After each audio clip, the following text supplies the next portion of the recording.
Title Final Four or upset. Okay. Title Final Four or upset. Duke, North Carolina, Kentucky. I'll let you go first this time, Matt, because I took your spot last time.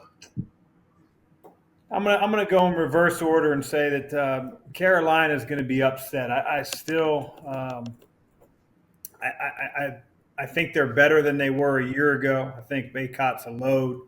I like their guards. I just don't know if, in comparison to both Kentucky and Carolina, if they're there. In my opinion, I think that between those two, I would probably say Duke for the national championship, and I would say Kentucky to a Final Four. If I had to pick, I don't know if any of those teams will honestly be in the Final Four. But that's sort of my flavor on things. Theo. I think I'm just for the sake of being contrarian. I agree with those things. I think North Carolina can struggle at times, and I thought it was telling at the Battle for Atlantis that they were waving out Armando Baycott so Harrison Ingram could post up. That tells me something like, do you not think Baycott can score? Is the faith just not there for him to make a decision if they send a second guy? They are more balanced scoring this year. I see that as a positive. I think R.J. Davis, as being the main guy, has really accentuated his game. He's been good. I think Elliot Cadeau being willing to give the ball up changes that offense a lot. I think Carolina could make a Final Four. I think they have the pieces. So for the sake of being contrarian, I'm going to go there. And then I'm going to go the team that could be upset. Oh, man. Who knows what Matt Jones would say, but Kentucky, just because of the youth. It scares me a little bit. You can be erratic. But it's one of those things where they're younger than everybody.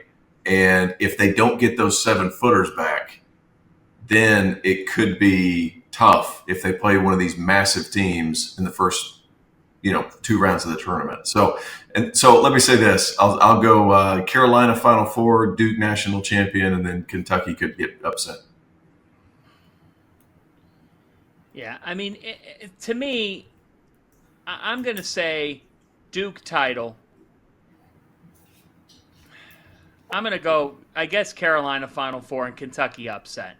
Look, Aaron Bradshaw, I mean, all signs are pointing to him playing, but can he live up to the hype? Can he step in and transition well? And then Zvonimir Ivicic, I mean, that situation is obviously murky and has been for a while, but you would think they're going to have these guys, at least one of them, producing. And if they do, this team's going to be really dangerous. So Kentucky, again, prove us wrong.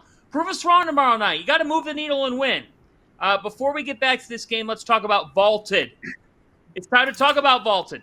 Vaulted is an app that allows you to participate in daily cash prize pools without an entry fee.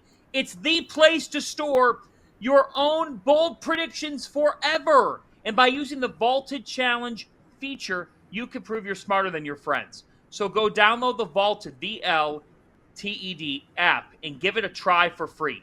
Vaulted is spelled VLTED, and it is the app to challenge your friends, store your predictions, and join daily cash prize pools without any entry fee. Download Vaulted today. And Rob Doster has put it in the app. I challenge you guys. Yeah, I'm going contrarian here. Arkansas will win the game Wednesday night against Duke in Fayetteville. We don't know Tremont Mark's status. We're just glad he's doing better. Arkansas comes back to Fayetteville after not playing well in Atlantis, but they put a motivated performance together. Bud Walton's going to be shaking. Do you guys accept the challenge? Yeah, I'll challenge that. I think Duke will go in there and win. Yeah, I will too. I mean, is there a possibility of him playing? It's very unlikely, but they didn't give anything official today. That dude had like 32 in the last game, right? Like 16 shots. Hey, sometimes when this sports stuff doesn't make sense.